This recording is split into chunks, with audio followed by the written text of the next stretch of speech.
ایک مومن نے کسی عالم سے پوچھا کہ کوئی آسان سا فارمولہ بتائیے امام زمانہ سے ملنے کا۔ اس عالم نے کہا میں نے آزمایا ہے، تو آزما کے دیکھ لے، میں نتیجے پہ پہنچا ہوں۔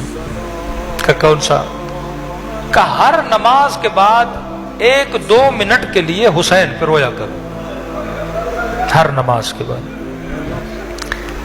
یہ مومن کہتا ہے 1 سال تک میں نے اس فارمولے پہ عمل کیا، صبح کی نماز پڑھتا تھا تھوڑی دیر، مولا کی کوئی مصیبت یا زیارت عاشوراء، ایسے جملے آتے تھے، سچ مچ روتا تھا، نماز ظہر، نماز عصر، مغرب، عشاء۔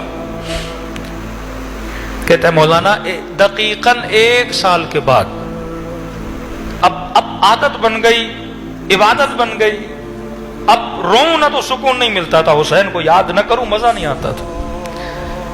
کہتا ہے اسی طرح ایک دن تھا، شاید صبح کی نماز، کہتا ہے میں نے نماز ختم کی اور جیسے ذکر مصیبت ابا عبداللہ کو یاد کیا تو خود بھی کچھ لفظ دہراتا تھا مولا کی مصیبت کے۔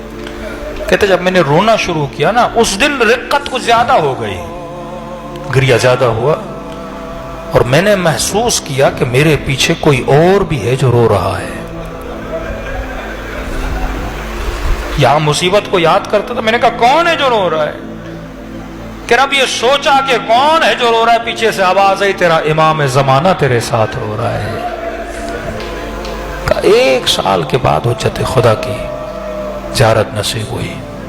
جو کچھ ملنا ہے اس نور کے ذریعے ملنا ہے۔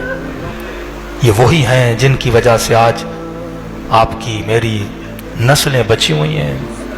جتنی قربانی امام حسین نے دی نا بقاء دین کے لیے، ہم کتنی دیتے ہیں؟ تھوڑی سی توجہ، اور یہ واقعاً زمانہ مشکل ہے۔